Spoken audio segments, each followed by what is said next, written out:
A few weeks ago, I dropped a video about the Miami Dolphins and how they built what I think is the best offense in the NFL. And while their offense has gotten off to a historically good start, their team overall is by no means unbeatable due to some holes they have on defense, as the Bills certainly proved that to be true in their Week 4 matchup. While many would still agree Miami is the best on the offensive side of the ball, it begs the question, who is the all-around best team in the league right now? Well, I asked you guys this question, which got over 15,000 responses, and the results were as you would expect, with the clear answer being the San Francisco 49ers. Through 5 weeks, the Niners and Eagles are the only two undefeated teams left in the NFL, but with San Francisco having the second most points scored on offense, plus the second lowest amount of points against on defense, it's hard to argue against them being number one. The hype around the 49ers potentially winning Super Bowl number 6 this season isn't just hype, it's a very real possibility. They are bona fide Super Bowl contenders, who appear to have literally no weaknesses. This roster they constructed is the NFL equivalent of an all-star team, and it's hard to imagine anyone stopping them this season. So in this video, we're going to look back at the moves they made these past few years, and explain piece by piece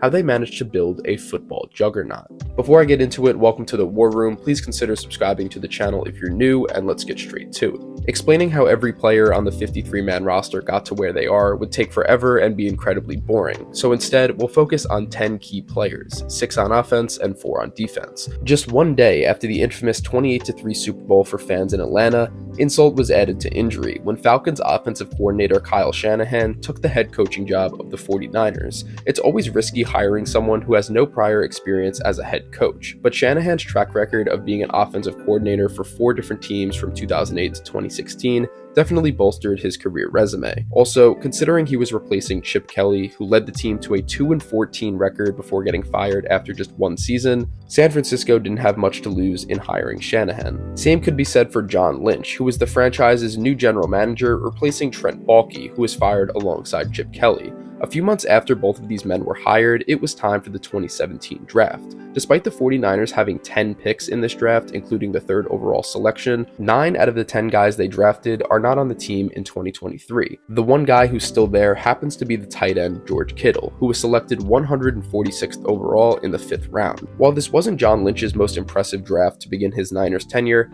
he certainly made up for it in the years following. After an 0-8 start to the 2017 season, the 49ers made a big move, trading for quarterback Jimmy Garoppolo. Following their pitiful start, Jimmy G went 5-0 in games he started, which helped the Niners go 6-2 in their final 8 games, though their 6-10 record to finish the season put them at the bottom of the NFC West for the 3rd consecutive year. And if that wasn't bad enough, they didn't have a first-round pick for the 2018 draft. Again, their draft class overall was nothing too crazy other than one guy. This time, it was on defense, as they took linebacker Fred Warner in the 3rd round, the second key player to remember for this video. Given Garoppolo's late-season success the year prior, the 49ers entered the 2018-19 season with an over-under in wins set at 8.5. But just 3 weeks in, the fanbase's hopes of potentially returning to the playoffs took a massive hit, as Garoppolo tore his ACL, sidelining him for the rest of the season. The Niners ended with a very disappointing 4-12 record, though one of their bright spots was young George Kittle in his sophomore season, leading all tight ends with over 1,300 yards receiving as he made the first Pro Bowl of his career. The organization's attempt to build through the draft continued in 2019, and it was during this draft that they not only changed the course of the rebuild, but the future of their entire franchise. With the 2nd overall pick, they selected undoubtedly the best defensive player in the 2019 draft class, Nick Bosa.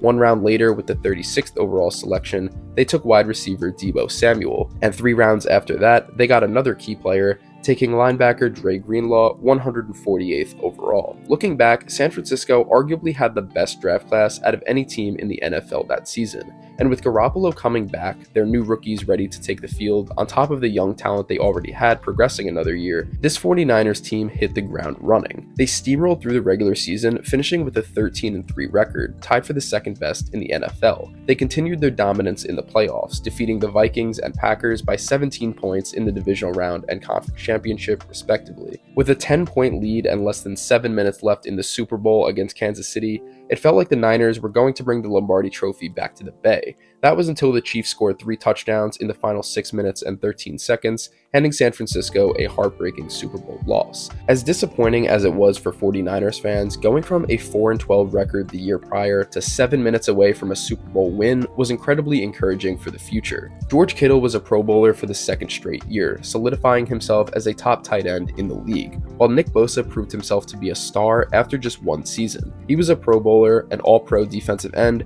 and was voted Defensive Rookie of the Year. With the 25th overall pick in the 2020 draft, they took wide receiver Brandon Ayuk. While he was their most notable pick that year, they made another big move on day 3 of the draft via trade with the Washington Redskins, acquiring 7-time Pro Bowl offensive lineman Trent Williams. Once again, there were high hopes for the team heading into the 2020 season, since their young core proved what they can do when healthy, but unfortunately, the injury bug was their biggest issue that year. Nick Bosa tore his ACL in Week 2, and a Jimmy G ankle injury forced him to miss 10 games as the team once again fell to the bottom of the division with a 6-10 record, though Fred Warner had his first big season since he was drafted in 2018, making him a Pro Bowler along with the new offensive tackle Trent Williams for the 8th time in his career. In a blockbuster deal with the Dolphins, San Francisco traded up to the number 3 overall pick in the 2021 draft, where they selected quarterback Trey Lance, but perhaps their most important pick that year was safety Talanoa Hufanga in the 5th round. The trend of the Niners playing well with a healthy Garoppolo continued in 2021. The team's 10-7 record made them the 6th seed heading into the playoffs. They beat the Cowboys in a classic wildcard game in Dallas. Then they went into Lambeau Field and upset the 13-4 Packers in the divisional round thanks to a game-winning field goal, advancing them to the NFC Championship where they take on the division rival Rams, where they ended up losing by a field goal with less than 2 minutes left. San Francisco had 7 Pro Bowlers in 2021, which included George Kittle for the 3rd time, Nick Bosa for the 2nd time in his first 3 seasons, the first of Deebo Samuel's young career, and Trent Williams is 9th. There's one more notable player drafted in this video, which nobody even knew about at the time, because in the final pick of the 2022 draft, 262nd overall, Mr. Irrelevant Brock Purdy was selected to be the 49ers' 3rd-string quarterback. I dropped a video last year about the rise of Brock Purdy, so be sure to check that one out for his full backstory. At the beginning of the 2022 season, Trey Lance was named as the team's starting quarterback, with Jimmy as the backup and Purdy as the 3rd stringer. But in just the 2nd game of the year, Lance went down with an ankle injury, requiring season-ending surgery, and just like that, Garoppolo was again QB1. After 6 weeks, the team had a 3-3 record. General manager John Lynch felt this was somewhat underwhelming, considering they had a top 3 tight end in George Kittle, a great young receiving core with Deebo and Ayuk, a perennial Pro Bowl offensive lineman in Trent Williams, with guys like Warner, Bosa, Greenlaw, and Hufanga contributing to arguably the best defense in the NFL. So in another league-altering deal, star running back Christian McCaffrey was sent to the West Coast from the Carolina Panthers, making him the final infinity stone for this roster that is all of a sudden a Super Bowl threat once again. The Chiefs blew them out in CMC's debut, but in the months following this, it was nothing but W's for San Francisco. They won the next 5 games, improving their record to 8-4, and just when it seemed like everything was going great, Jimmy G went down yet again, breaking his foot against the Dolphins, ending his season, which means that the final pick in the 2022 draft, who was a no-name to most NFL fans, was now responsible for leading this team to the promised land, and once Brock Purdy took over, the team didn't miss a beat.